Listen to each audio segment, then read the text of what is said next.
are listening to the most comprehensive paranormal archive on the internet.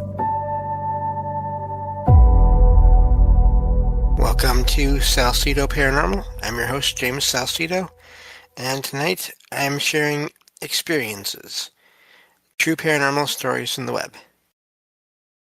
As always, you can find all episodes of the show along with links to social media, ways to listen, and ways to support the show at the website.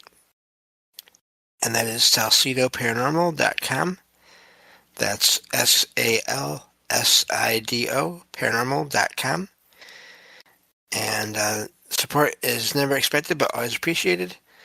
And there are many ways to support the show. You can share the show with others and rate and review it on your favorite podcast platform. You can sign up for the Patreon feed and get all the extra content there for as little as $1 a month.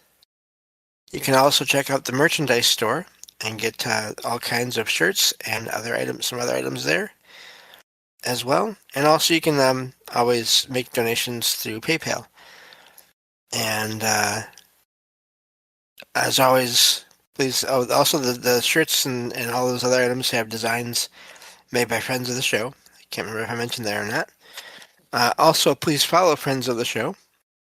That would be Jen, the Arcane Observer, who has her own channel and is the co-host of this show on Saturdays, whenever she's able to join me.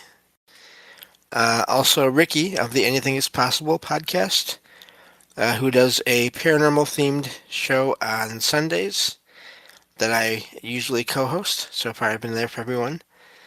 And also Michael Strange, host of Trouble Minds Radio, which I sit in on a lot, co-host a lot in there as well. And the Trouble Minds Radio Network, KUAP Digital Broadcasting, where you can hear all kinds of amazing shows, as well as my own, online 24/7 for free. So thank you all for being here and listening in, however you are hearing the show, or wherever you are hearing the show. And let me get to the document here, and we will get started. And I'll be, you'll probably notice by the time this comes out, it'll probably already be changed. I'm changing my show release schedule a little bit, starting soon here, just so that I can give myself one day off per week with everything that I do, just so that I have a day off, because it's a lot to do. And hello, Chef Pete. No problem at all. There's a couple people that wanted to be there for the episode 1000 that weren't able to be there, and that's never a problem. So, but just reading the chat here. But anyway, let me get to these two stories here, and we'll see how many we can get through in this episode. This first one, I scrolled down too far. Let's see. This first one says, I don't usually post, but I saw something tonight that I genuinely can't comprehend. I live in rural West Virginia and had come home for the weekend from college. It was about 11 p.m. and I had gone to get ready for bed and was trying to find my dog to call him back inside. I went to our kitchen's back door, since that's where he usually goes to the bathroom. And as I was looking outside, I saw a tall humanoid figure standing maybe 8 feet away from the door. At first I thought it was just my reflection. Then it moved. I don't even know why I thought it was me, because it was on the left side glass panel, not the right. I just didn't think about it. I didn't like something about it. Plus the insane height difference. It looked maybe 6 to 7 feet tall. Excuse me. It freaked me out, and I really didn't want my dog outside with whatever that was. So I went to see if he was hopefully in the front yard, which he was, or luckily he was. He came back inside, and I locked the doors. But since then, I have heard unusual noises outside, or nothing at all, which is uncommon for this time of year because the frogs have started their mating season in our pond. Then what I did hear was faint whistling or high-pitched ringing. I don't know what I saw, but I am glad to be going back to college in a few days. This also might be relevant. I have seen something similar to this, but it was when I was a kid. Again, letting my dogs in before going to bed. And I looked up and saw a tall white figure, but it was walking towards our driveway. The only difference is this figure, or this one, was disappearing while I was watching it walk. I don't know what I saw this time, though, and it felt bad.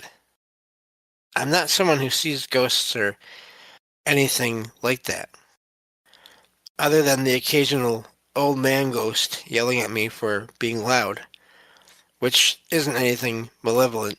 It feels like a grumpy grandpa. Anyway, I always try to think logically about anything weird like this.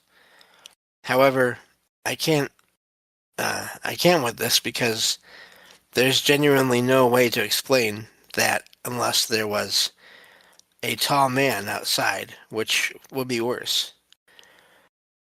I think I brought this on myself from all the singing outside at night when doing my chores the past few years. Anyway, if you read this far and can think of anything it could be, or how to keep it away, thanks. And that's where that one ends. Sounds like they're just somewhat sensitive, and I don't blame them for trying to figure out rational explanations for things, but I don't know. They may just be sensitive. It's always fascinating, too, because so often when you hear about these tall, white humanoids, they are solid, but every so often I'll find a post or an account where someone says something similar to what this person did, where it was like it was vanishing like a ghost, like a spirit, but it did not look like a human, like a regular human, so to speak. So I don't know what that makes this then. But then, I mean, there are reports of other, let's say, cryptids or creatures in the woods appearing or vanishing, Bigfoot or Sasquatch. So it could be something interdimensional. It's really hard to know, but that's not the first time I've heard of that. I'm just wondering, again, is this person sensitive? Or I guess it could be they are just in an active area for activity, just for anomalous energies and just the environment is just made or set up for those kinds of things to be happening. So, in either way, but yeah, I'm not sure what they saw. Moving on to the next one here. This one says, several years ago, we lost my mother-in-law, who I loved dearly. At her wake, her son had recently gone through a difficult divorce, and there was some uncertainty about whether his ex-wife would attend. The ex-wife had been very close to my mother-in-law and was loved by all of us. When the ex-wife walked into the room, I saw something I still can't fully explain. It looked like an arched banner of flowers appearing over her head. The only way I can describe it is that it felt like a message saying, "Take care of her." I went over, gave her a hug, and tried to help her feel comfortable. in what was clearly a very emotional and complicated moment. As others began to welcome her, she seemed to relax. I know how strange that sounds. I've never had anything like that happen before or since. I don't know what to make of it. Is this a thing? And that's where that one ends. That's fascinating. I wouldn't be surprised if, again, given that connection between the mother-in-law and this former, uh, so basically former wife of one of the siblings, given that their connection, it was maybe the mother-in-law reaching out to possibly the only person. I'm not sure if that person was sensitive to begin with or not, but possibly knowing just who to reach out um, to get that message across to them, to make the experience better for someone that the mother-in-law cared about, this ex-wife. It's really fascinating. I haven't heard too many accounts of apparitions or visions quite like that, but there's been so many. I mean, they don't always come in the form of people or animals. Sometimes they just come in symbols, or in this case, flowers. So I just because it's something that's more of an object than anything else, I can't write it off because I've heard of similar things before. So that's fascinating. I'm glad that it all worked out for everyone there overall. Moving on to the next one here. This one says, I was wondering if anyone else had ever seen a man in a top hat. I have for pretty much my entire life, but every time I look it up or try to do research, it always comes up with an astral projection or sleep paralysis, demon type explanation.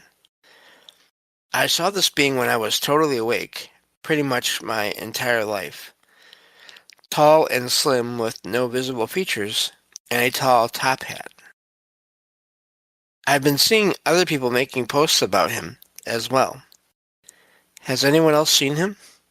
What is your experience with him? With me, he was always very much a protector. He kept me away from bad energies and people who didn't have my best interest in mind. I always saw him more as more of a protective spirit than anything else. What is your experience? And this is from a forum, so they're asking for that. That's fascinating, and it's. I love finding these accounts of these sort of these shadow figures, uh, where the common sort of thought regarding shadow figures is that they're negative. They're all negative. When then you find accounts like this where it was not negative, and it's just amazing. I'm always glad to find these sort of these things that go against the common or the usual idea of what something is or what its intentions are. Because I found in doing all this research and finding all these posts for these shows, yes, there are patterns. I'm not saying that there aren't a fair number of experiences people have had with shadow figures where it wasn't a fun experience, but also it seems like in every case where there is a pattern, there's the opposite of that pattern. Maybe not as common. Maybe it's sort of a minority compared to the rest, but it's still there. And this is a perfect example of that. And I've heard of examples of this before on other shows where two people, the host and like a guest who are both researchers, would be talking about something and they'd pick any given thing, doesn't matter, and say, I heard that this kind of experience is mostly a negative thing. And then the other researcher would say, well, that's fascinating because the reports I've gotten about this same kind of experience, most of the people that I heard from had a positive experience. So I love when all these things sort of come together and we find that yes, there are patterns, but there's also just there's they're just parts of a larger picture, and it's still overall we still have no idea what's going on because those patterns are just pieces of the whole puzzle. Moving on to the next one here. Let's see. This one says, creepy or misconception? This might sound theatrical, but a few of my relatives and I have experienced this. My mom grew up in a pretty uh, old building where she lived on the ground floor. Now, the window to her bedroom had always faced the back alley of that building. All her life, she had refused to sleep there because she felt as if someone was constantly watching her through the window. She is the eldest of 4 siblings. One night, her sister was sleeping in the room, and she woke up screaming, claiming that she saw someone peeking through the window. She said whoever it was had white pupils. That's odd. It was quickly brushed off as a sleep paralysis kind of thing, or a bad dream. Somewhat makes sense in a way. Now this is where it gets interesting. I grew up in the same building as my mom and aunts. During a summer vacation, when I was in 7th grade, a few of my friends and I were gathered around the garden of the building, which connected to the back alley. It was late, around 11:30. We didn't have a bedtime due to vacations. We were just sitting around and chatting when all of a sudden we saw a lady walking continuously back and forth in the alley. Not in the alley. Not so weird, right? But guess what? Her pupils were white. We got intrigued watching her movements for a while, but as soon as we got distracted, she was nowhere to be found, like she had never existed. And that's where that one ends. That one is fascinating. First of all, the white pupils. I feel like I came across. I did. Okay. For once, my memory actually worked the way I wanted it to. In a recent show of experiences that I recorded, there was another person who had a sighting of a figure with white pupils in their eyes, but it was one of these tall white humanoids. And so it's fascinating that we have these two different things, but uh, it's still they have that one little detail in common. What that means doesn't mean anything. I have no idea. I wonder. So, and another question is, what did that ant experience? Was that some kind of contact through a dream? Was she awake um, when she saw it? And of course, the family wanted to comfort her, and so they told her it was just a sleep paralysis or nightmare. Either way, if it was a dream contact, I mean, that's the thing. I can't say it wasn't some kind of a connection, intentional or not. You never know. That was made during a dream.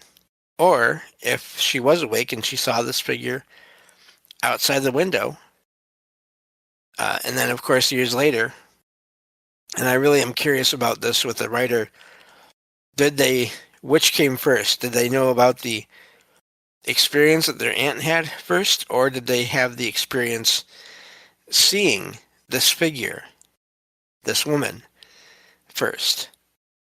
Either way, I'm guessing it wasn't completely on their mind when, even if the aunt's experience, well, I guess it would have to happen. I'm kind of all messed up here. the experience with the ant had happened before. I'm just wondering, even if the writer there knew about it before, that's such an odd detail. You would think that would not be on their mind all the time when they're on the property, especially if they were staying there for a while and had no other experiences. Anyway, I'm not sure what to make of that, but there is if I could talk, this other aspect to those tall white humanoids that I've wondered about for a while now. And I think I brought this up on other shows. I think I may have brought it up.